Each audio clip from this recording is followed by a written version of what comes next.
You're listening to the Diplomats podcast on Asian geopolitics. As always, I'm your host, Ankit Panda. And I'm your co-host, Katie Putz. And Katie, where are you recording from this time? I am in Hawaii. Very jealous. I'm still in Washington, although it is a very nice day here. And we've just had the Indo-Pacific Strategy also released by the administration, which makes this a particularly notable Friday, I guess. We'll get to that in a minute. But today's episode is pretty special because I'm really delighted to introduce somebody who's very familiar to hopefully all of our listeners on the podcast, which is Prashant Parameswaran. Welcome back, Prashant. Good to be back. And the reason we have Prashant back, of course, because, we love Prashant and we learn from his analysis all the time. But Prashant has written a book, which is very exciting. The book is called Elusive Balances, Shaping U.S. Southeast Asia Strategy. Prashant, so congratulations on this terrific accomplishment. I think this book is going to be a pretty important contribution to understanding of U.S. foreign policy on a very critical part of the region. So congrats. Thanks so much. And so, let's kick off this discussion by, your book has an argument, and I think it's an interesting argument. So why don't you lay it out for our listeners instead of me butchering it on your behalf? Because I actually haven't read the book yet, but I have at least read your writing that I know has gone into this book for a long time. But tell us a bit about the argument.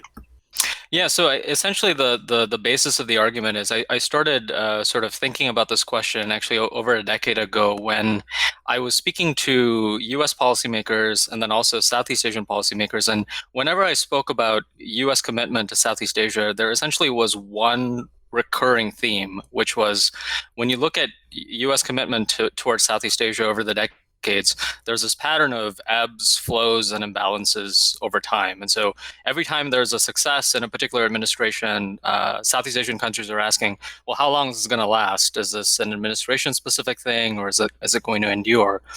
And then I think for U.S. policymakers, the question was, they were very much aware of this challenge, but they also were speaking about some of the difficulties and challenges and constraints that they faced at the domestic level, speaking to a domestic audience, but then also a regional audience in the Indo-Pacific, and then a global audience, because the U.S. is a global power.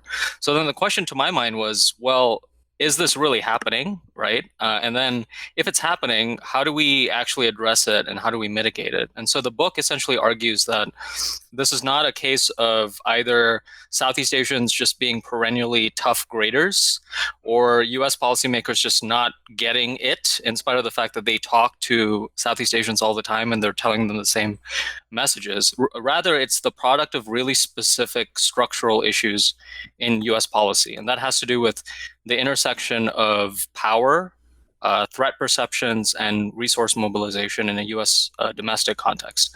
And that helps explain a lot of the episodes that we've talked about and we've all sort of written about, or we've had submissions come into the Diplomat over the years about whether we're talking about the post 9/11 environment and terrorism and how that came to consume U.S. policy, or the pivot and the rebalance, right? Which started off with a tremendous amount of promise, but towards the end of the Obama administration, I think there were questions, including among former Obama administration officials, about whether that really lived up to the hype in terms of the response to China, for example, whether the economic resources were there to justify some of the programmatic sort of functions that were announced at the beginning of the administration. Mm-hmm. So, how much of the commitment challenge is more recent? How much of that do you date back to sort of the start of the pivot era, and how much of that really goes back to the Cold War? Because the U.S. has been engaged in Southeast Asia for decades, and so I'm wondering, do you sort of date this to a post-Cold War development? Did it sort of have an inflection point? What's the view there?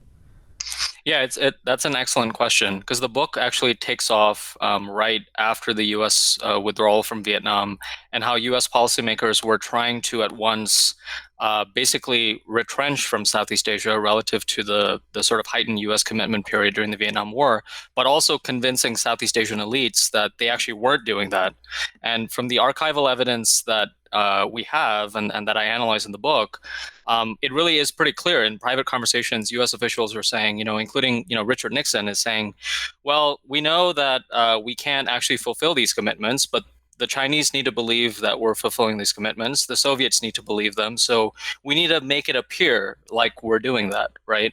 And so I think those aspects are pretty continuous from the sort of Cold War period. I think the things that are more recent have to do with some of the new innovative mechanisms that U.S. policymakers have advanced. So, like the idea of advancing engagement with ASEAN as a regional institution. That's something which, with the Obama administration joining the East Asia Summit and committing to U.S. presidential engagement, we're all familiar with this. Every year, when the U.S. president goes or doesn't go, it's like this huge controversy, right? And it's headlines all over. This is actually something that Southeast Asians talked about, right? Within ASEAN, when they were trying to admit the United States and Russia, the question was raised, which is, are U.S. presidents going to be coming every year? And should we even bother, right? Whereas the Russians, you can question a lot of other aspects of their commitment, but Vladimir Putin is a pretty stable feature in terms of their domestic politics, right? So that component, I think, is new, and I think the other component that's new is the China component, right? One of the later episodes in the book, which is the sort of post-global financial crisis period, it's this combination of China rising within the context of Asia, which is actually not new given China's historic role, but the United States having to accommodate the fact that the reality is that if you look at polls in Southeast Asia, everybody already sees China as being not only the major economic player, but also the major political and security player. But the question is, what United States are Southeast Asians engaging with? Is it the United States that is trying to keep its position of primacy in the region and perhaps prevent China from rising the way it should? Or is it the United States that is promoting a more multipolar order rather than a bipolar or unipolar one? And I think that latter vision is what some Southeast Asians hope they're dealing with, but not necessarily the one that they've gotten, depending on the administration that they've engaged with. So I have a question for Shantz. How do you look at commitment? So what kind of metrics would you say count as commitment? Is it money? Is it just presence, which you talked about? And I imagine the answer is it's a bunch of those things, but I'm curious about what is commitment and how do you demonstrate commitment? And obviously the reverse is true. What does it mean when something isn't committed? Yeah, I think, Katie, you're putting your finger on the pulse of something that was like one of the things that I had to think about most in writing the book. So the question really is, often commitment is seen largely through a security prism or perhaps a little bit on the diplomatic prism. The challenge with committing, with sort of differentiating between U.S. commitment and, say, Chinese commitment, is that a lot of China related commitments have to do with the government, whereas in the United States, a lot of that is non-governmental commitments. So on the economic side, it's the private sector actually that's involved. Non-governmental organizations, think tanks play a large role in that. So the book takes a very comprehensive approach to commitment. So it includes security commitment, economic commitment, democracy and human rights is a huge one and a very controversial one actually in parts of U.S. Southeast Asia commitment. But I think where it draws a little bit of a line is that if it's only a company specific commitment, right, or it's something which a group or a series of people are doing between the United States and Southeast Asia, that doesn't constitute U.S. government commitment. I think we have to draw a line somewhere just to be able to compare this between, say, U.S. commitment versus China commitment versus Japan versus Australia and some of the other countries. And I think when you take that broad-based approach to commitment, it also helps shed light on, there's some periods where, and actually the post-Vietnam period is an excellent example, where the United States government commitment to Southeast Asia actually had a bit of an ebb, but the private sector continued to engage Southeast Asia and actually increased its commitment to Southeast Asia in the 1980s. And I think that's one of the big sort of takeaways from the book is thinking about this broad-based notion of commitment helps us think about the role of various stakeholders, not just the U.S. government, but the private sector, think tanks, private institutions, individuals, human rights groups. Mm-hmm. And so, sort of jumping off of that, I mean, within Southeast Asia, there's a number of different types of demand signals from the varied countries, from the varied domestic constituencies within those countries for what the U.S. role ideally should be in the region.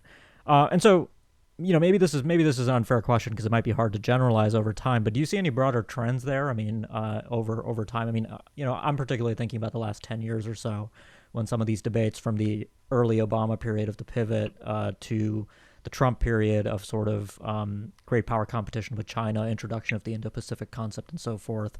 What did you sort of take away in your research from what Southeast Asia wants from the United States?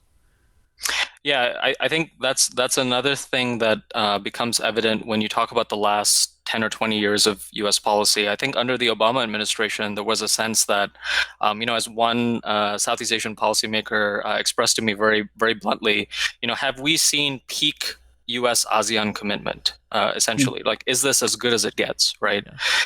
And I think, perhaps some of us may have answered that question too prematurely, because then you had the Trump period where you saw a fall off and drop off in U.S. commitment. But the question there essentially was, you had National Security Council officials and officials close to Obama spending tremendous amounts of time engaging Laos, right, in Southeast Asia, which you really never had seen in U.S. policy in the context of the post-Vietnam War period. Folks like Ben Rhodes, for example. And that was a huge change from when we saw in the Trump administration, where great power competition essentially meant that if you're with us on this particular issue, we're going to engage with you more. And maybe you're not with us on this particular issue, and we'll do the basic engagements and we'll continue to talk to you, but you're not really going to be a priority country for us. So this issue of engaging Southeast Asia for its own sake, holistically and comprehensively, versus engaging Southeast Asia because it is speaking to a particular challenge in U.S. policy, whether it's terrorism under the Bush administration or China under the Trump administration. And now, under the Biden administration, I think we're still seeing some component of that, a little bit of a mix there. That's a particular issue. And I think, it's just to broaden it out a bit. I don't think that this is something that's unique to Southeast Asia, right? So, Katie does a lot of work on Central Asia, for example. In regions where you see, U.S. commitment is not sort of natural, or the region is not sort of accepted universally as being a commitment for its own sake, you do see this relative to, say, Northeast Asia or places like Australia, for example. Mm-hmm. So Southeast Asia is a particular victim of this, but I don't want to suggest that it is the only victim of this within U.S. policy. Mm-hmm. That kind of leads me to a question that I had when sort of reviewing what your book was about.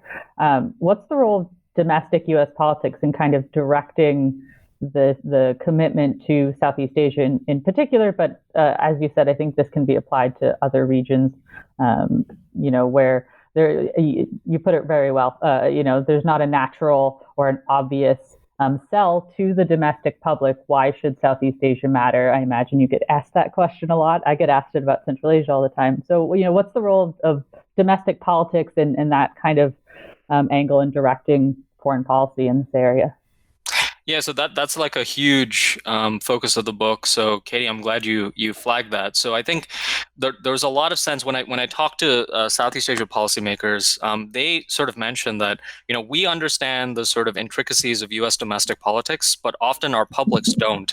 So, when you sort of tell us that a particular bill in U.S. Congress is introduced, but it's not going to be passed, and it's on the South China Sea, that's not necessarily how it's portrayed in the media or portrayed in Southeast Asian publics. And the same thing when you sort of talk about how, it's very difficult for the Biden administration to sort of talk about an Indo-Pacific economic framework because of the tensions between USTR and the National Security Council and so on and so forth. That's good sort of inside Washington baseball. But in Southeast Asia, it's the same thing. It's U.S. commitment, right? It's not seen as being different. So I think it's really important to get at some of those intricacies. And I think I would say a couple of things. One is, when talking to former Bush administration officials, I think I sort of gained, even myself, really like a greater appreciation for just after 9/11, how significant that sort of the effect was on U.S. policy. The sort of all hands on deck, and the fact that there wasn't a sense that even the sort of war on terrorism could be won. Right. And the sense that the United States was under attack. So that motivated and shifted a lot of policy, which when Bush came into office, a lot of the leading Asia officials already were saying that China is the major threat. That's what we're going to focus on. That's the major challenge. But then 9/11 comes along, and then we're back to square one. And I think under the Biden administration, we're now in a period where people are asking the same question, right? Every time another threat comes along in another part of the world, North Korea launches a missile, or Russia, Ukraine, the question is, how serious is this? And Southeast Asia is particularly attentive to that. So one is the threat dynamic, which we saw particularly under the Bush administration. And then the other one is the resourcing component. And I think after the fact that the Obama administration was sort of embarking on this pivot or rebalance at the same time that it was the post-global financial crisis period, almost, yeah, I don't want to say it was inevitable, but it was clear that there would be a lot of resourcing constraints, irrespective of what the United States was doing or how good-willed U.S. policymakers were being. And I think we're seeing that under the Biden administration. So we're seeing a lot of rhetorical commitments to Southeast Asia, which is really good. The Biden administration has engaged with Southeast Asia, restored some of the partnerships that were a little bit by the wayside under the Trump administration. But on resourcing, that is still probably the biggest challenge for the administration, and particularly on the economic side.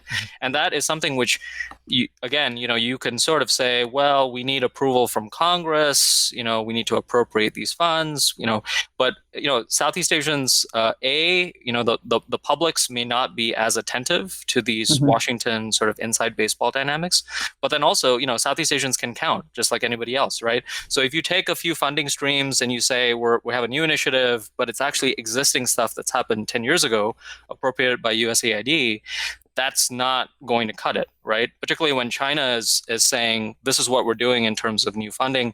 Maybe that's not going to be realized. Maybe that's corrupt funding, but it's real. And the Southeast Asians certainly can feel that on the ground as well.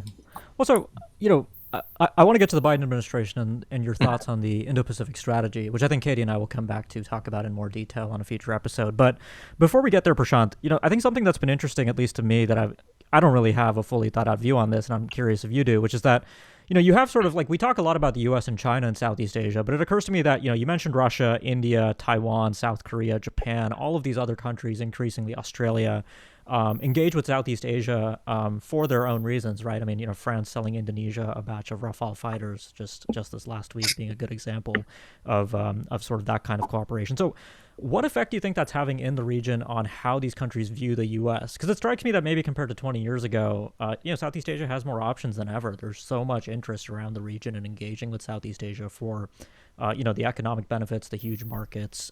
There's just a lot drawing a variety of countries to this region. I think you put your finger on a really important point, which is, I think, I was speaking to one former Southeast Asian official who basically told me, in no uncertain terms, when the United States withdrew from TPP, this is a quote unquote double hit for the United States. And what he meant by that was that it's not only that the United States has helped set the table and then withdrawn, but also other countries are stepping up their commitments when the United States is stepping up its commitments, right? And so when the United States steps back, it's a region that is reshaped because other actors are also being motivated to do that. Not only China, but U.S. allies and partners, right? Japan, Australia, Taiwan, right? So the big story of the last 10 or 15 years in Southeast Asia, perhaps in the Obama administration, when we were living it seemed like it was a story of the U.S. pivot to Southeast Asia and Asia more generally. But now, increasingly, when we look back, the story is that, really everyone is pivoting towards Southeast Asia, right? Because of Southeast Asia's growing importance. And when the U.S. pivots and then steps back, it's actually losing not only on its own terms, but the region is being reshaped by other actors when the United States leaves the table. And then when the United States comes back, like it's trying to do with, the Indo-Pacific Economic Framework, with CPTPP, either the region has moved on or U.S. domestic realities have adjusted so much that it's impossible for the United States to enter with the same starting position, right? Mm-hmm. Yeah, the United States can't come in with a 2011 strategy economically in Asia, and it's 2021. Yep. Yeah, 2022 now, actually, believe it or not. Oh, God. Is that what year it is? Anyways, yeah, no, time really does fly. So let's round this out then by, fast forwarding now to February 2022. It's Friday, February 11th, and the Biden administration, just actually an hour before we began this recording, released its Indo-Pacific Strategy Report. And I only mention that so listeners don't hold us accountable if our views are particularly unnuanced, because I certainly need to read it a bit more closely after having skimmed it real quickly. But Prashant, let me put you in the hot seat here. What did you see on Southeast Asia? And more broadly, I mean, what's your sense of how the Biden administration is thinking about Southeast Asia? Yeah, I mean, we were talking about this a little bit before the taping. A lot of this is, Secretary Blinken was in the region late last year, I think very smartly, to sort of say that Southeast Asia was going to be at the center of the strategy before it was released. And I think so that the administration has all the optics right in terms of Southeast Asia, and the references to ASEAN are great within the strategy. A lot of focus on the economy, but I think that there are some challenges there because a lot of the low hanging fruit has been plucked already. And I would mention two in particular. One is the issue of democracy and human rights, because it's not necessarily U.S. Policy. It's more the Southeast Asia dynamics. I mean, democracy has really seen huge erosions in Southeast Asia since the Obama administration. So when the Biden administration is advocating for a democracy summit and is talking about democracy in the aggregate, it's going to find a lot less takers than when it talks about specific aspects of governance, like, say, anti-corruption, where actually there's a lot of focus in Southeast Asia, or say illegal logging or deforestation, where the NGO community and environmental groups are doing a lot. So that's kind of one question which really is begging.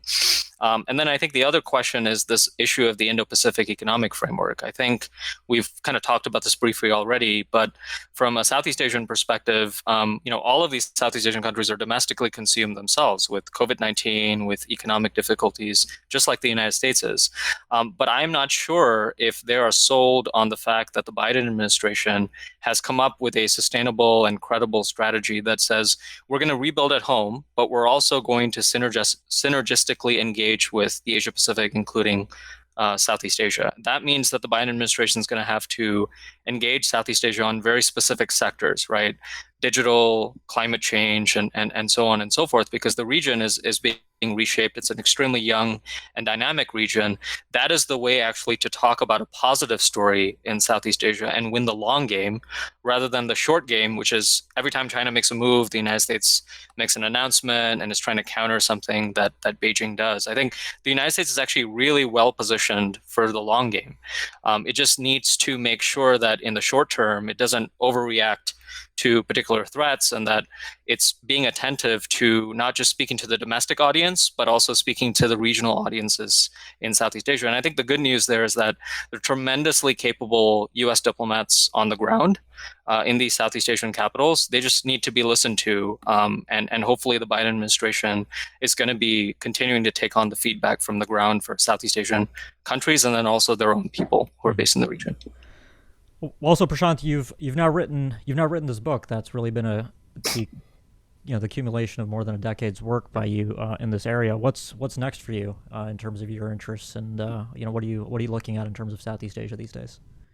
I mean, I think the one big thing I would say is now that this book is focused on U.S. commitment to Southeast Asia and U.S. strategy, I think the other component that's really interesting is what you talked about earlier, Ankit, which is, it's not really a story about just the United States or China. It's really a comparative perspective about what each of these various powers in Southeast Asia that are engaging the region, what are each of them bringing to the table, and then how are these Southeast Asian countries reacting? I was really struck, and I'll just quickly mention, there's this really good book that just came out, edited by Tommy Koh and Daljit Singh, on America, a Singapore perspective, which actually doesn't do full service to the book. It's a series of perspectives, actually, from Singapore about the United States. And I think it's really interesting to see across all of these Southeast Asian countries a diversity of perspectives among a range of stakeholders about the United States. It's going to be really important, I think, for the United States and also other countries to engage